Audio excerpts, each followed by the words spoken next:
Welcome to the Education, Career, and Beyond podcast. We've combined life experience with young adult drive and ambition. Are you just starting to college plan? Did you finish your education and wonder, now what? Join us in this lively discussion about the topics you need to know to create the next stage of your life's dreams, careers, finances, education, and more. Brought to you by Voice for Heroes 501c3. Welcome back to the Education, Career, and Beyond podcast. This week, I'm so excited to have a conversation with Ed and Amy, my co-hosts, of course, but also one of my very, very good friends, Makena Hersh. And just like myself, she's a student at Purdue, and we have gone to high school together. We're from the same area, but we've had two very different experiences getting to the same campus. So we're going to talk about that today, and I'm really excited for it. Awesome. Welcome, Mekena. So great to have you, Mekena. You're in good hands, I think. I promise we will be good. I make no promises. Sometimes it gets a little funky on here. All right. So do you want to start by telling us a little bit about yourself, kind of how you found yourself at Purdue? Because, like I said, we have two very different paths getting here. So I just started at Purdue the spring semester, so it was definitely a transition coming in halfway through the year. And my journey to Purdue was probably a little bit different than most people's journey into college. I did a semester at home at my local community college in fall of 2022, and during that time, I was a student intern on a political campaign for my congressman, and that interest originally started during the end of my senior year. I had a mutual friend who worked on the campaign, and I never in my wildest dreams thought I would be anywhere near politics. I thought I was always going to go the business and economics route. That's how I applied as my major in college, and I had the opportunity to work on this campaign, and I was like, why not? It's, I'll go in one day, and if I don't like it, then I can stop. And 8 months later, I ended up loving it, and now I've decided to pursue a career in political science, and that's what I'm currently studying at Purdue. Very nice. Look at you. That's so exciting. I feel like it has a lot to do. Oh, you go ahead. I jump right in. There we go. And so it begins. My first question for you, especially at a young age and where you are in life, stepping in on that campaign during that time, what was that experience like as a young woman? Were you intimidated? Were they good to you? Did you feel like you were respected intellectually? What you feel comfortable sharing, but what was that like? And did you kind of graduate into a new comfort with it once you got settled? It was definitely intimidating. We were just about 2 months away from the primary election, so about April, and it felt like we were going 100 miles per hour every second of every day, and I kind of walked in on my first day, and I honestly felt a little overwhelmed. The office was always super busy. Everyone always had a million things on their plate, but one thing that really comforted me was just seeing so many people my age making phone calls to complete strangers and canvassing doors in houses to people that they've never talked to before, and kind of seeing that there were other high schoolers who also had the same interests as me really made me feel comfortable. It's kind of the joke in politics, but the country is run by 25-year-olds, and that was very much true for this campaign. Most everybody who had a relatively senior position on the campaign was in their early 20s, some of them just recent college graduates, and they were kind of figuring out their footing within their political career. And so just kind of seeing that young mindset and that flexibility that they had on the campaign just made me feel so welcome. How did you feel like you kind of held your own? Were you like, okay, I'm all right, I got this? Eventually, the first couple weeks, I kind of had no idea what I was doing. But after the primary election and going into the midterm election, I felt like so comfortable and like I'd been doing it for most of my life. I would like to. Wait, sorry, Capri. See, now I'm jumping in because it's a pretty interesting stuff. So, no, it is. Mekena, I just want to kind of circle back to something you said about having no interest in politics, getting an opportunity to kind of see it. I like that thought of, if I don't like it, I'm out of here.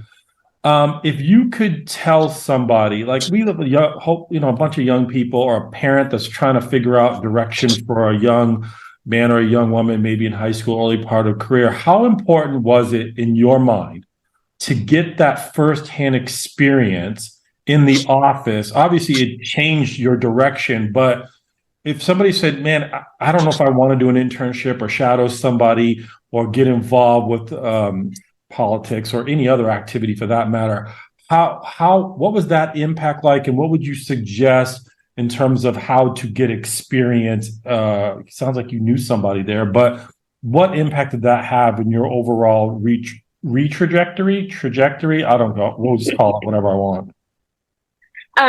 I think the internship that I did was completely life-changing.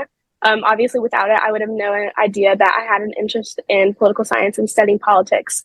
My biggest advice to anybody who is unsure about what they want to do in their career, or if they're kind of maybe lacking a clear passion, is just do an internship, try it out. If you don't like it, you don't have to stick with it. And if companies aren't necessarily offering internships, reach out, because you can shadow someone if you want to, or maybe they have an internship that you can kind of create on your own, because companies are always looking for young, eager people who want to pursue their same interests. So to add to that, Mekena is like, anytime I have a professional development question, I literally go to Mekena. Like, we have spent countless nights in her room, like working on LinkedIn and like our resumes and whatnot. And that is like, I think Mekena told me this, but like, if basically what she just said, like, if you don't see an opportunity directly, like, hop on LinkedIn, look for something, and it will be there, and just start reaching out to people, because if the worst you could get is no, and then you're in the same exact place you've started, but you're not, because now you have more experience about how to approach the situation better the next time. Love it. Absolutely brilliant. That's fantastic advice.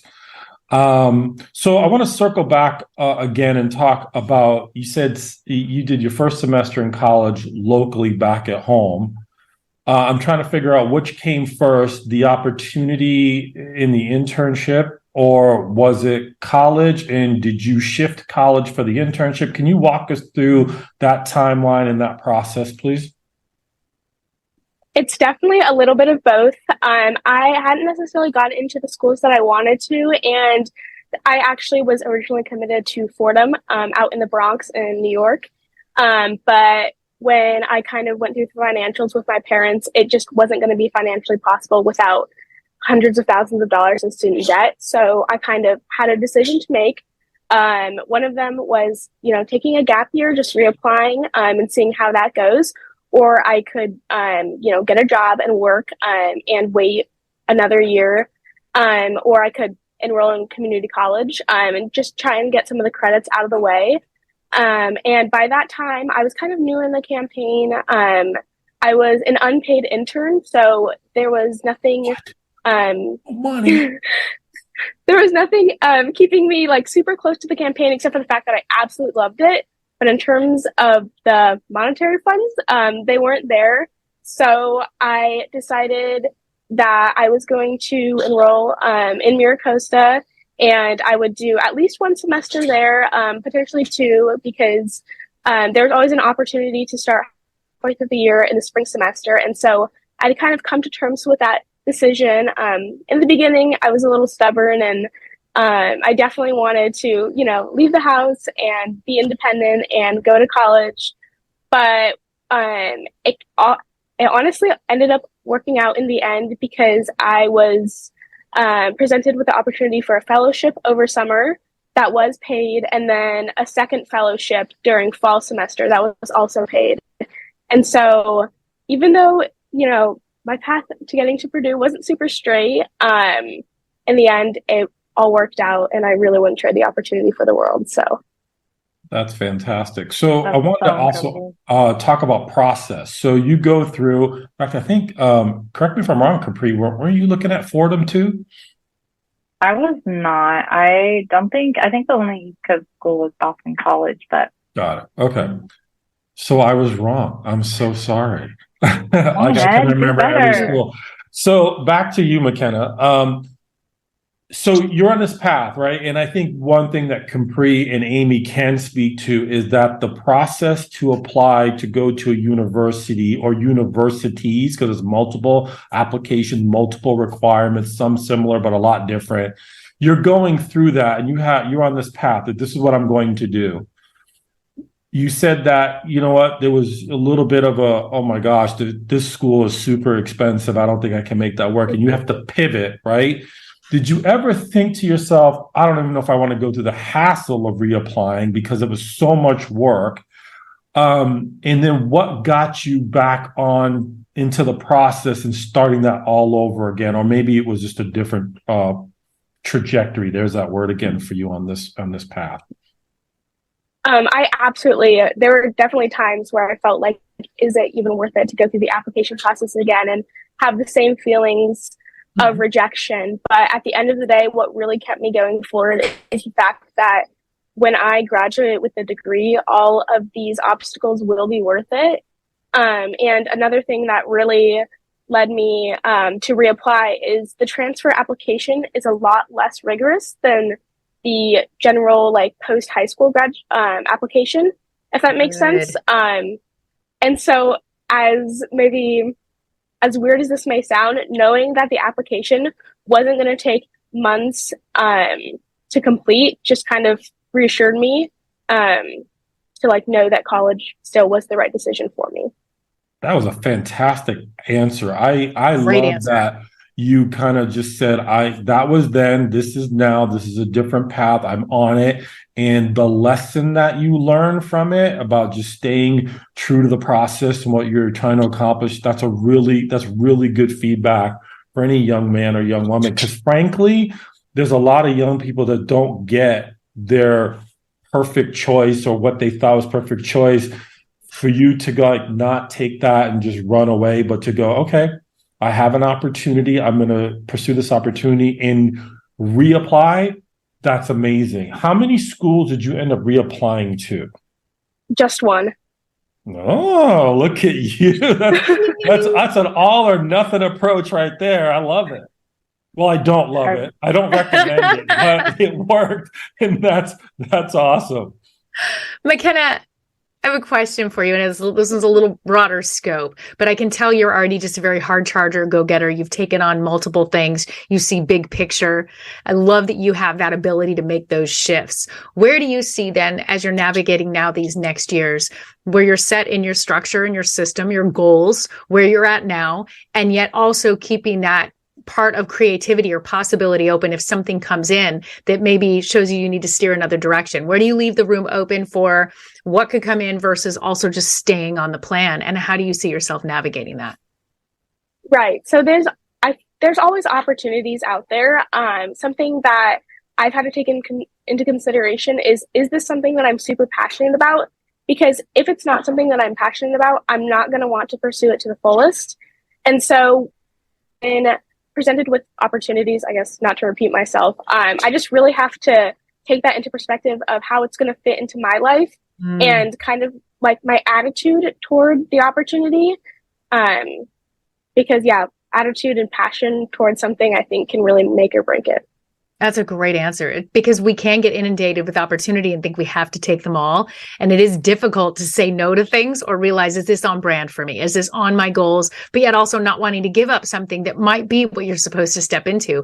And that's something that you realizing that about yourself and at this stage in life is just so important. I always say that sometimes an opportunity gives us a chance for discernment. And sometimes it's just about learning the discernment, not the opportunity itself. And it seems like you've really also figured that out. Congratulations. Thank you. Boy, this is Makena Fest. Man, you got some good insight for a young woman. I think we got to get her back on here again. Yeah, I'm liking this. I kind of wanted to circle back to transition. You talked about being in your internship and being overwhelmed at first. I'm also curious about the transfer. So you're coming into an institution that's the school year's already started. And I know that you have Capri there, but Was that a little overwhelming? And how did you manage that as you're trying to get acclimated to a new environment? Right. So coming in halfway through the year obviously comes with its own set of challenges. Obviously, I had Capri to welcome me, which was so amazing. And I think the biggest thing was just really navigating a new university and how their academic approach to teaching. Because obviously I'd been at a community college and then high school before. So the biggest challenge for me was probably acclimating just to the rigorousness is not the word. I made up a word. You can make one up too. It's okay. Yeah. Okay, we'll go with the Like the rigorousness. speed. Mhm. Yeah, exactly. Just adapting to the academics here was probably the biggest thing that surprised me, coming from community college, and the weather, of course. So when you say Yeah. adapting, what can you give the folks out there an example of how high school to community college, or more importantly, community college to a four-year institution, what's different? So when I did my one semester at Miracosta, I took all of my classes online because I knew I really wanted to focus all of my time on, or most of my time, on the fellowship that I had. And so going from the online asynchronous environment to fully in person, with long lecture hours, and going back to like tons of hours of studying just was something that I had to adapt to, because that wasn't necessarily the challenge that I faced when I did my first semester at community college. That was a pretty big word you used right there. Was that asynchronous? Goodness gracious. Oh. We're pushing it out there. Ed's taking notes. I am. That's a big That's his word. word of the week $5 now. word. You said weather. I wouldn't have thought to ask this question, but since you brought it up, and I think Capri talked about it before too, acclimating, give some folks some feedback for those people who, like us, or spend most of our adult life in Southern California, and they're moving to a destination that is a little bit more harsher than what we might be accustomed to. What was that like, and what would you do to prepare for that? Right. Well, we have a lot of gray days here, which is something that you have to get used to, because I am very motivated by the weather and the sun. So if the sun's out, I'm going to be a lot more productive. And if it's gray, it's going to be the opposite. So I think that's just something that I had to keep in mind. If, even the sun isn't out, I still have to keep going and be productive and, pursue my academics, because, it doesn't go by the weather. So. Also, we've had like a sunny streak.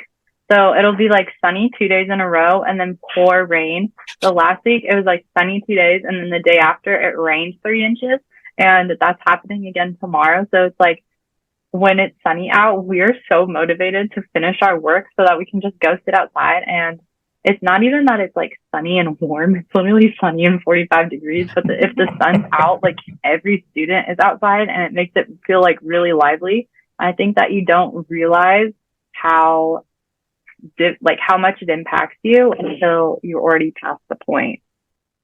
Well, if it makes you both feel better, that's been the exact same weather here in San Diego for weeks. It's 45 and sunny outside, and then it pours rain for the next few days. It snowed in Los Angeles. We're having just crazy season. We're wearing sweaters and socks. This is very unusual. So we are just feeling it with you now, and we have also acclimated. We're together with you. We're together. We're together. Because it got in the 40s here. We're surviving our first winter together. 39. Well, Mekena, I have another question for you, and I'm actually taking this out of the playbook of last week's episode where we had Catherine Lang with us, Miss California. And also Ed and Capri are still both accountable for answering this question. I don't know if they're ready yet. But if you had a word I know what it is. I've been thinking about it. Described where you're at in life right now, a word that is saying, this is what it is right now. This describes let's say even your year. What would that word be? Maybe I'll go last, because I'm going to need to think about that one for a quick second. I think that's a good idea. I've been thinking about it for Have you been thinking about it? Yes. Okay, so every year I pick 2 words for myself, and last year was love and balance. And so I was like, I want to use balance for this year, but I feel like balance is more of a state of being versus a state of like achieving for me. So I don't want to like say that it's something that I think I've kind of already accomplished. So this year, I think I have 2. Am I allowed to have 2, or do I just have to pick one? Go for it. Okay. Girls. Humility, like humble, and also joy, because just like there's such a joy in being able to humble yourself and serve others. So it's like fully being present, or being like, oh, I might not want to do this job because it's not the most glamorous, but it's something that I need to do to get to the next step, or like something that I need to do to kind of help someone in another way. So humble for that one. And also being able to like take pride in what you've accomplished, and but in a way that like isn't super like showing off. And I think that's something that a lot of young people maybe struggle with, because it's like, oh, on social media you just want to post it all up, but also you don't want to brag. So humble is one, and then the other one is joy. And I think this relates to a little bit what Mekena was saying, that if you don't have the passion for it, like don't do it. If you don't have the joy for it, don't do it. And seek things in life that give you joy, like this podcast. Yay. And we're so thankful that brings you joy, because you're still with us. Aw.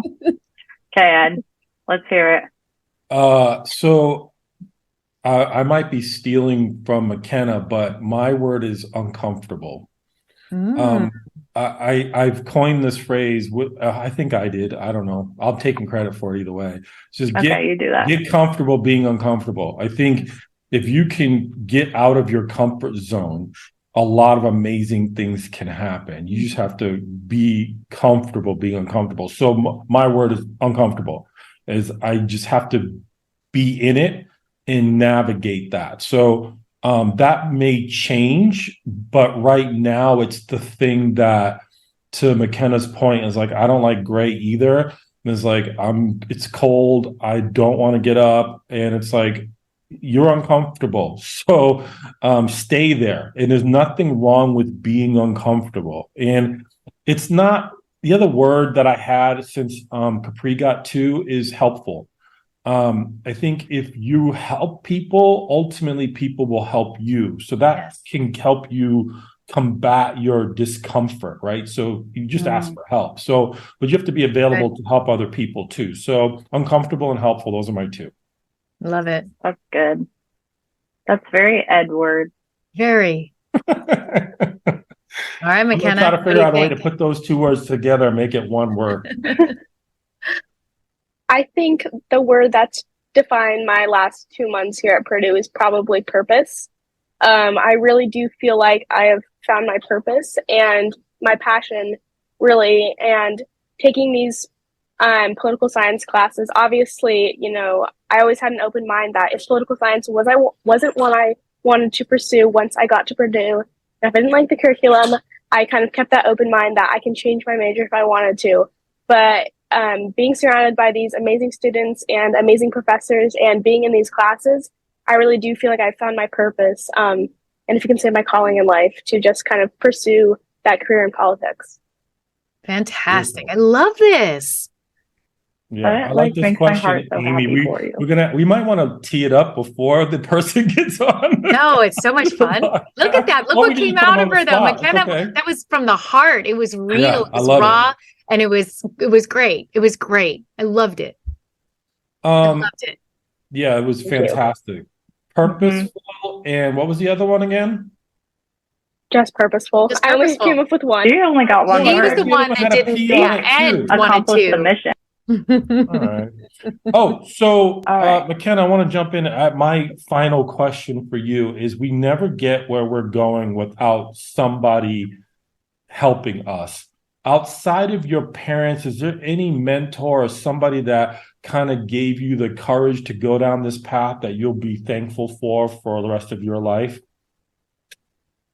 Yes, my mutual friend who introduced me to this campaign and has really guided me all throughout this journey. I think he is definitely my mentor, and it's such a humbling and cool experience because to look up to someone who's younger than you, and not that your mentor always has to be older than you, but just that he's so wise and knowledgeable and introduced me to this campaign. If I ever had any questions about what was going on, I could always, turn to him. We went to high school together, so we had a lot in common. And just the fact that he and I worked on the campaign for those same months all the way up until the midterm election just was really cool, and I greatly admire him. You have just given us so many gems today. I love that one. Age, Golden nuggets. I love it. yeah, age does not dictate being empowered. You know, it's you can find that from a lot of different places. I mean, Yes. that's the entire premise behind this podcast. Young people can inspire us old folks. Maybe some experience from our side helps there, and then there's the collaboration of like-minded people that can Yes. be kind of a an impetus to making fantastic and amazing thing happen. I mean, ultimately, it puts you on a path that you didn't even think you were going to be on. So that's incredible. So I love that question. So that's kind of my question. I'm wrapped up. This has been an amazing, amazing conversation. I don't know, Capri, she's your friend. Do you have any questions left for her? Oh, yeah. I got a whole list left. Okay. Ivy, do you want to add anything? Because I got a couple to go through. No, to go rapid fire. All right. Take it. Wrapping around back a bit to applying to colleges again. So you went through this application twice, and most people dread going through it once. And you did say that the second time around was a lot easier, a lot more different than the first time. If you were to apply to college for the first time again, what would you do differently now going through it twice? I don't think it's a negative to go in as undeclared. Not knowing what you want to pursue is not necessarily a bad thing. And it can definitely benefit people in some ways. So that's my one piece of advice. My other piece of advice is you do not have to apply to 30 schools. If you keep those schools to a smaller number and really apply to the ones that you could see yourself going to, I think that's the best thing to do, because you don't ultimately want to end up with a school that you wouldn't choose to go to. And my last piece of advice, I think, would be, actually, I only have two pieces. Those are good too. That's okay. That's it. Those are mic drops right there. Okay. So I didn't know until like 10 minutes ago that you only applied to Purdue. Were you just like, if I don't get in, I'm going to stay at Miracosta? Like, what was your thought process behind that? Because it sounds like you applied to a couple or a lot in the first part, and then the second time around, you just went for one. So you want to elaborate a little more on that one? Yeah, so my plan actually went in two completely opposite ways. I was going to apply to Purdue and see where that went. And if I got in, I would go. And my other opportunity was actually to continue to do another semester at Miracosta online and pursue a congressional internship, which I will hopefully be doing this summer. But I was going to continue my studies and then just be an intern in Washington, D.C. if I wasn't going to be at Purdue. Dig on that. You got a plan there. That's a pretty good plan B, by the way. Plan B. Right? That's honestly that's pretty great. I feel like that's two plan A's. You're right. Just fork in the road. Wow. Okay. And then this one is a little more, well, it's not really about applying to college anymore, but how did you deal with some of, like, I'm not sure if we want to call it like the pressure or the stigma or just like the emotions of everyone else going to college when you were staying home? And like, even though there was an extremely beneficial purpose and like mission of you being there, how was navigating that? Emotionally, it definitely wasn't easy. I definitely was maybe a little bit jealous of people who were going off to college, and I was still staying at home. But I knew that in the end, what was meant to be would happen. And the phrase that I kept telling myself is just everything happens for a reason. And even if it isn't happening at the time I expected it to, it's all going to work out in the end. And so the fact that I didn't end up going to a four-year university in fall of 2022 actually worked out for the best, because I would not have had these experiences without having to stay at home and do another semester at home. Okay. I think this is my last question for you. And I think that we should ask this to everyone, one variation. What advice do you have for your future self? I was going to say like past self, like if you could tell younger Mekena something, what would it be? But I think future self is a little more beneficial here. Okay. I'm going to think about that for a second. No, you're all I don't know good. if you want anybody else to answer the question. Anyone can give it a go. I don't know. I feel like Ed has some good advice for his future self. I always just say, take a deep breath. That's a good one. Just take a deep breath. What I worried about Can you yesterday is get already it? gone, right? You should get a Yes. bumper sticker that says that. Let's take a deep breath, By everyone. the way, I could have swore in Makena's answer, Amy, she quoted your song there for a second. I thought I picked up It's highly on the title of your song.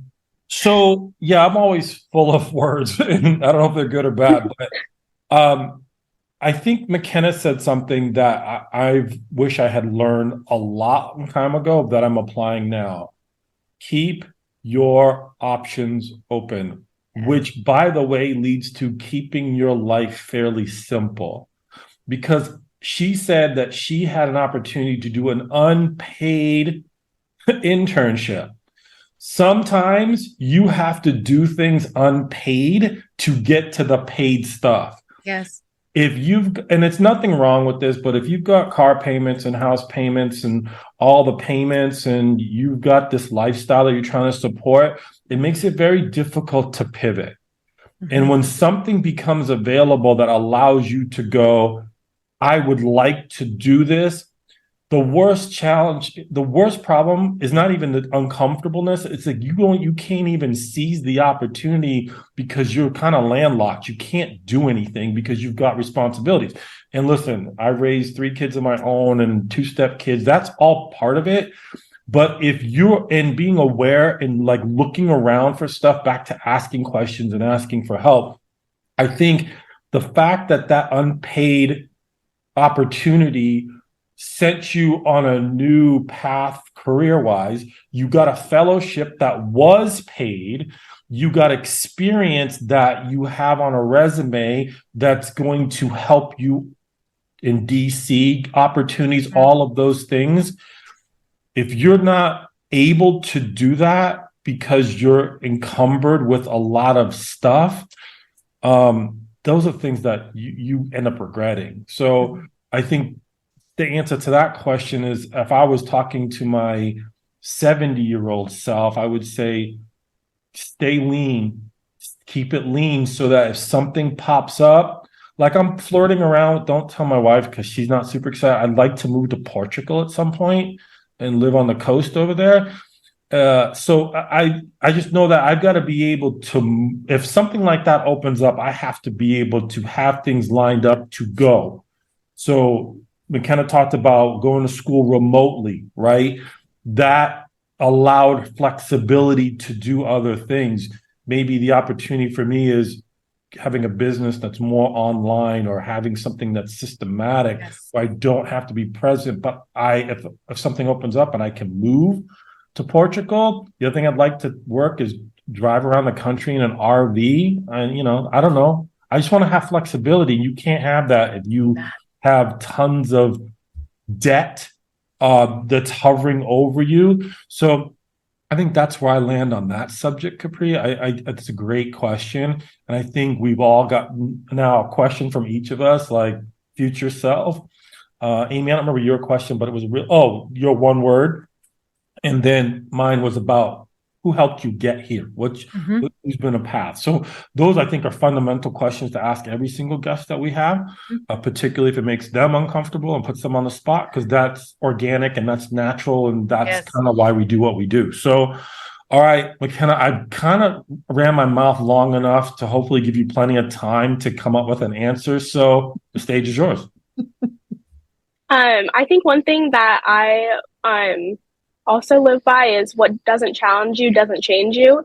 And that's kind of something that's been implemented in my mindset and like within my family, is even though you might go through these hard things, it's most likely going to be for the better, because if you aren't put through these challenges, then how are you ever going to change into something better?